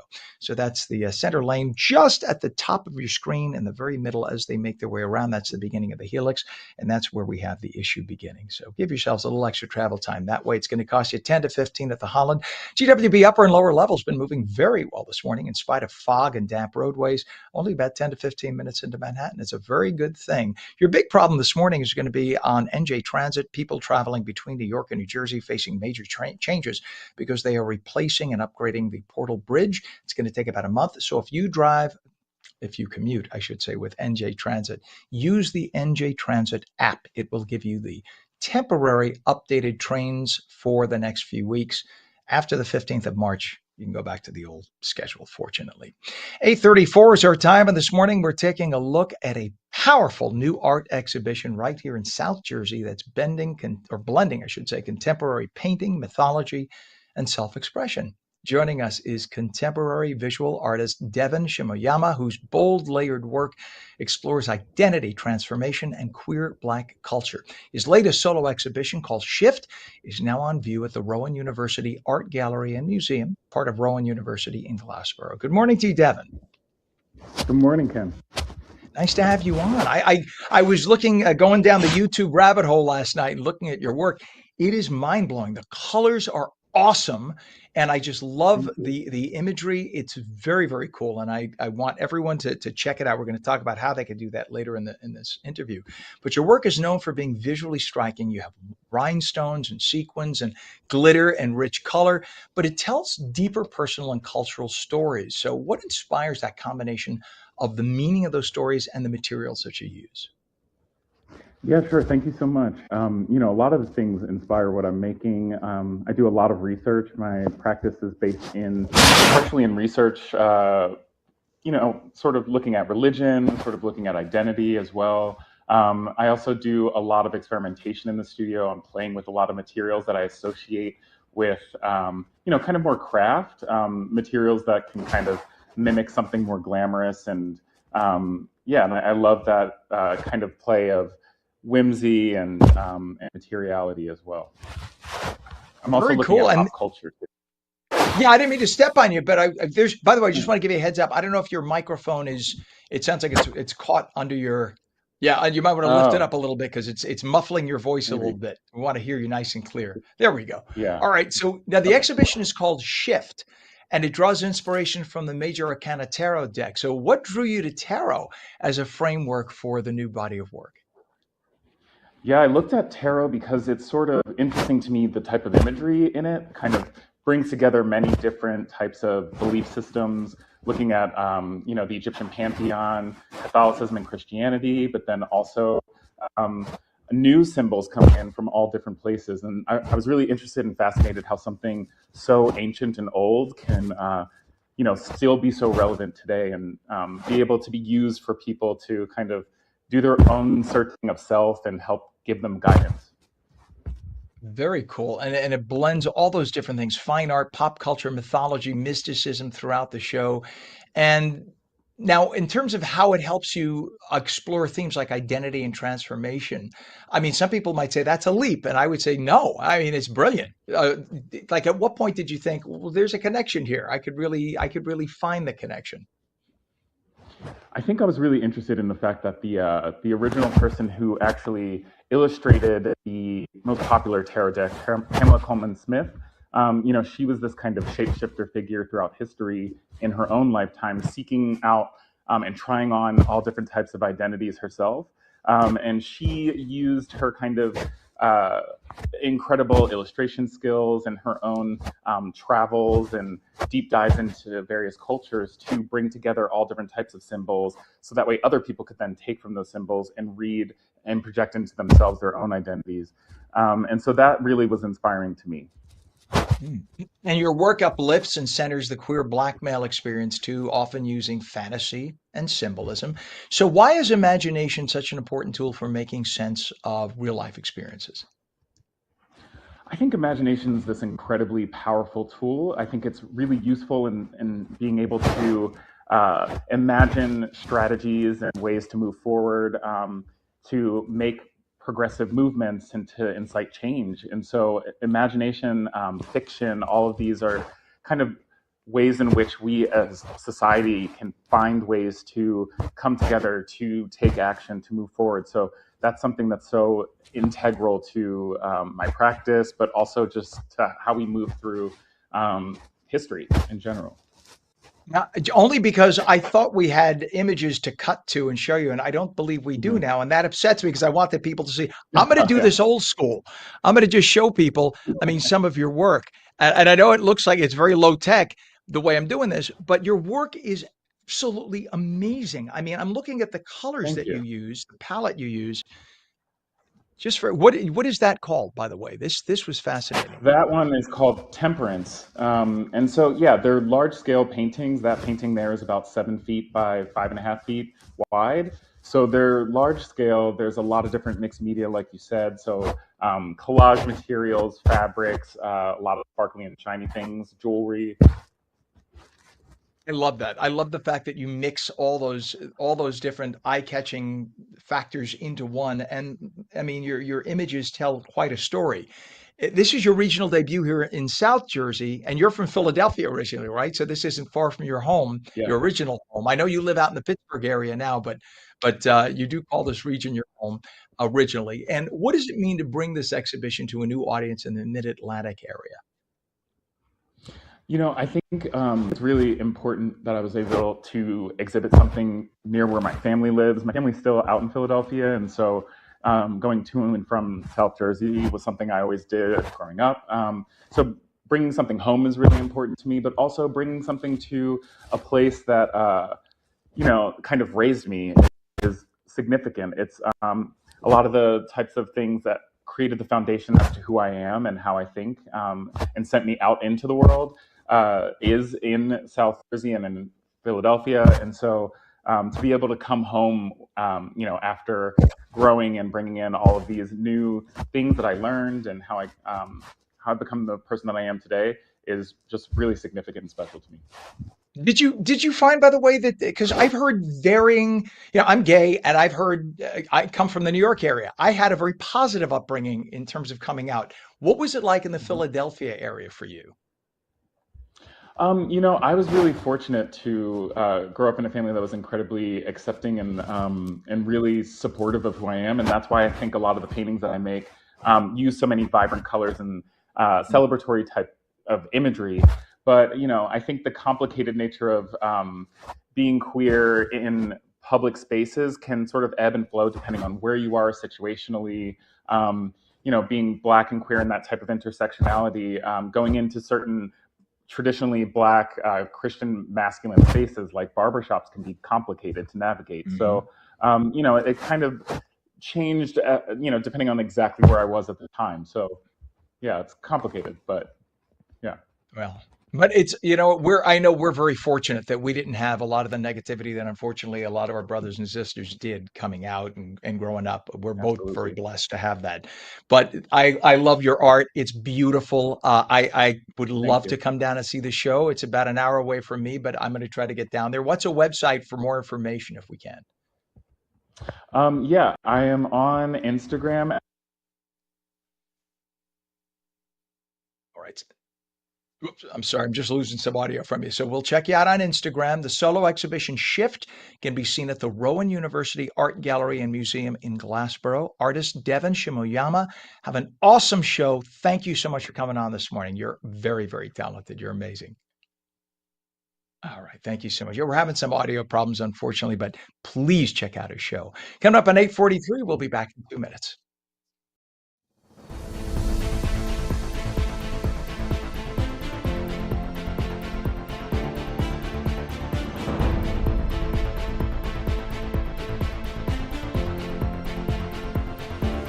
Play it like the New York Sirens.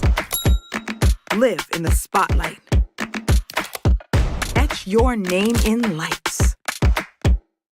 Embrace the noise. And when it calls you, turn it up. Get louder. Play it like they'll hear us everywhere. Because this is our team. New York Sirens. Play it big.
Welcome back to On New Jersey Mornings. I'm Ken Rosato at 8:45, taking calls at 888-658-0234. 888-658-0234. Some fog and showers this morning, a little bit of sun later.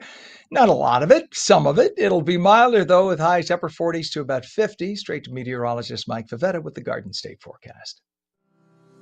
This weather is brought to you by Audio Nova, your hearing experts, serving all of New Jersey with 13 locations. All right, Mike, here's your last shot to tell us how mild it's going to be. Not only for this weekend, but even next week turns milder still. So signs of spring are around the corner. And I've been looking at the tulips in the store going, can't wait for those to pop up out of the ground, especially when we get rid of all this snow. Looking forward to the first week of March. Above average temperatures expected across all of New Jersey, even as most of that heat is centered across the middle of the country. But that'll keep migrating eastward as today we tap into very pleasant weather. Upper 40s, probably make a run for 50 with more sunshine. Again, these are measured in the shade, and with cloudy skies most of the day, maybe a break of sun toward the afternoon, I think it'll look quite nice. There are some more clouds around for tomorrow, another shot of rain, and then a little bit of snow and ice mixing in northern New Jersey for Friday. But the weekend clears out for Saturday. Sunday is one to watch as a coastal system tries to make a run for New Jersey, maybe gives us a little bit of snow by the afternoon, and then Monday into Tuesday of next week. Chilly yet again, but I think, again, that's a little dip in temperatures, and then we're right back up into the 40s and 50s beyond that. So yeah, we'll wrap up February with a little bit of a cooler trend, but again, keeping an eye on Sunday as to see what may transpire there. Could be our last round of accumulating snow before we look forward to the much milder weather that's on the way for March. All right, so not so bad a lot. We'll take it, my friend. In terms of traffic, thank you very much, Mike. By the way, it is 35 degrees first off in northern New Jersey, 34 degrees in Trenton, and the temperature is actually, like Mike said, going to get milder and milder. So that's a very good thing. It feels like winter has said bye-bye. I give up. It really was a nasty winter, so it's nice to see things are lightening up a little bit. We did have a guest scheduled, by the way, and we don't have that guest in now, so we're going to vamp it. You're going to watch what it's like to tap tap dance for the next few minutes. So I'm giving a heads up to our director, Pam. That's what we're going to do right after we finish traffic.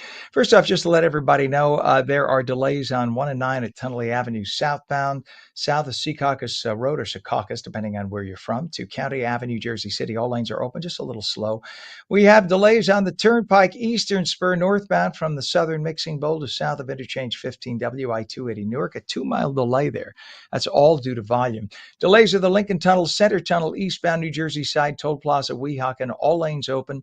The travel time is 20 to 25 minutes in by the Lincoln. It is now 15 to 20 at the Holland. GWB upper and lower level has been just a dream all morning long. Look at that. We haven't had one delay. It's only 10 to 15 minutes in via the GWB. All very, very good. Some other local roads to tell you about, though. Delays on Route 440 northbound by 1 and 9 truck route by Communipaw Avenue in Jersey City. Lanes are open but slow. And delays on Route 70 westbound from 295 Cuthbert Boulevard, Cherry Hill Township. All lanes are open again. A little bit slow. And starting today, commuters traveling between New York and New Jersey will face major changes as NJ Transit reduces rail service by more than 50%. The temporary changes expected to last a month. They're necessary infrastructure work, by the way, to replace the Central Portal Bridge over the Hackensack River. So with only half the trains traveling between New York and New Jersey, please, you're going to want to download the NJ Transit app and take a look at the schedule. It is only a temporary schedule through the 15th of March, but it is the schedule nonetheless. So if you normally catch an 8:28 train, you will find out that I'm just making up that number. You'll find out that 8:28 train isn't running. And the train that comes later, right after that, is going to be packed because it's double the amount of people on the same train. So just plan accordingly, pack your patience. You're going to need it for the next month. But when this is done, you will see that breakdowns and delays will be significantly reduced because of the Portal Bridge. It's the new North Portal Bridge to replace the existing one. The existing one is 116 years old, and that's why it gets stuck all the time and there are delays all the time. That will be a thing of the past. The new one will replace it, and those problems should not be happening. It's a good thing, right? 8:50 is our time. We've had a lot of topics we talked about today. And by the way, we'll take your calls at 888-658-0234, 888-658-0234. One of the things we talked about a little earlier was a story that happened in Pawtucket, Rhode Island yesterday. A father who is transgender. So the father is a transgender woman. Um, Apparently went to a hockey game with members of the family. Actually approached his ex-wife, pardon me, and 3 kids at the hockey game. Pulled out a gun. He had 2 guns on him. Pulled out a gun, fatally shot one of the children. Pardon me for the pause. I'm preventing a cough. Fatally shot one of the children, shot the ex-wife and shot the other 2 children, and then turned the gun on himself and fatally shot himself. Somebody tried to wrestle the gun away from him. He pulled out a second gun. So he decided in a very twisted move to commit these murders in public, or a murder, as it turns out, and multiple attempted murders in public in front of hundreds of high schoolers and their families. It was a game between 2 teams. It had nothing to do with the hockey teams. It had nothing to do with the school. It had everything to do with a very twisted, mentally unstable man. And I'm talking to you as a gay man. All right. I'm in the LGBTQ plus IA community. I just like to say I'm gay. Has nothing to do with it. I only share that with you, not because I'm trying to push my personal life on you. I share it with you so that the people out there who are ready to pounce on me thinking, you're a straight white male, what do you know? Can shut up, because I'm not a straight white male. I'm actually not entirely white either. I'm mixed, but part Latino. But the point is, as a person who identifies that way, I know all the trials and tribulations we go through, right? The people I know, many people I know in the trans community are perfectly fine people, not a problem. Unfortunately, there are also many people I know personally in the trans community who have serious mental problems. And I'm speaking only by my own personal experience here, I am saying that many of the people I do know in the trans community have real serious mental problems.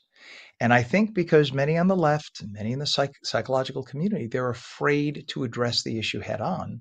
So they feed into the fantasy. Oh, you think you're a woman? Yes, that's right. You identify as a frog? Yeah, you're a frog. That's okay. No, if you were born with a penis and a deep voice and an Adam's apple and big man hook hands, you're a man. Stop with the 87 genders. Stop with the 2-gender bullshit. You're a man. You're a man. Okay?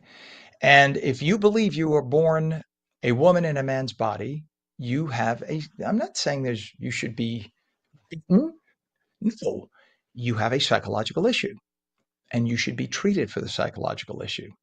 But to kowtow to you and say, no, you're right, you are a woman clearly in a man's body, and play pretend and call you him, her, it, she, it, whatever they, stop the bullshit. Stop this fantasy nonsense. Wake up, grow a pair of balls, have the conversation, sit them down, bring them to counseling, get them therapy. That's how you treat people. If somebody is a teenager and says, and they weighed 80 pounds, and they insisted in their minds that they were overweight, severely obese, you wouldn't say, yeah, you're right. I think you should be bulimic. You're severely obese. You would kill your child doing that. No, you would seek help for your child. But there are many children, there are many, especially girls who are 15, 16, who are convinced they're fat. You don't play into that fantasy and say, yeah, you're right, darling, you're fat. No, you take them for help. Likewise, if you have somebody who is an adult male, clearly deep voice, Adam's apple penis, you don't tell that person, you're doing them no favors by saying, yeah, you identify as a woman, you're a woman. I think you're a woman, and I'll call you they, them, her. Shut up. You're an idiot. You're a fucking idiot. There, I said it. And for you to continue this game of stupidity, we're going to look back on this years from now and say, what the hell were we thinking? Do you know that Europe is already over this? England is already over this. Great Britain. They stopped it already. All right. So if you go to Great Britain right now, if you go to Europe, you cannot give children gender affirming care. In fact, under 19, you can't give them gender affirming care. Okay. Because many who have had gender affirming care have committed suicide. And many who have had gender affirming care come out on the other side more depressed than before and say they wish they knew and they would have never done it. It's because they're kids. Kids go through frickin' phases. But because you have so many mamsy-pamsy wimpy adults who are being led by leftists in medicine and psychology who have political agendas, pushing this on parents, telling parents that if you don't let this kid have these shots or cut off her breasts or cut off his penis, he's just going to commit suicide. So parents not wanting to be guilt-ridden do whatever the kid wants. And at that moment in time, the kid wants transgender surgery, so the parent goes along with it and okays it. And you have case after case after case of children attempting suicide after this. Do not be suckered into this falsity that if you go along with what the doctor says, that, your kid's only going to commit suicide. If your kid is going to commit suicide because they can't have a sex change, think about 50 years ago, there were no sex change operations. Your kid would have committed suicide then. What would you have done back then? You would have gotten your kid psychological help. Why don't you do the same today? Why is the only solution, if your kid thinks suicide if they don't have a sex change, why is the only solution a sex change? Why isn't it psychological help then? Because if the idea of a sex change is the solution for your kid, otherwise they would commit suicide, then your kid has deeper problems. And a sex change isn't going to solve it, no matter what therapists are saying or surgeons who want to make $100,000 on that surgery. My advice to you, sit down, talk to a doctor you could trust, not somebody who does sex reassignment surgery that you find in the yellow pages or online. There still are yellow pages. Sit down, talk to your child, talk to your doctor, talk to your family. Make it a family thing. Don't condemn, do it with love, but your child needs to be treated. And treatment is not cutting off their breasts and penis. Treatment is not pretending there's something that they're not. Treatment is showing love and putting them through therapy and medication. My advice to you, speaking as a gay man. Coming up on 8:58 right now, we're back again tomorrow morning starting at 7 a.m. Eastern, 4 a.m. West Coast time, both East and West Coast, mornings with Ken Rosato. We hope you tune in then. We're on a whole bunch of platforms. If you're just discovering us, make sure you share with your friends, and you're always welcome to call at 888-658-0234. See you again tomorrow morning. Have a great day.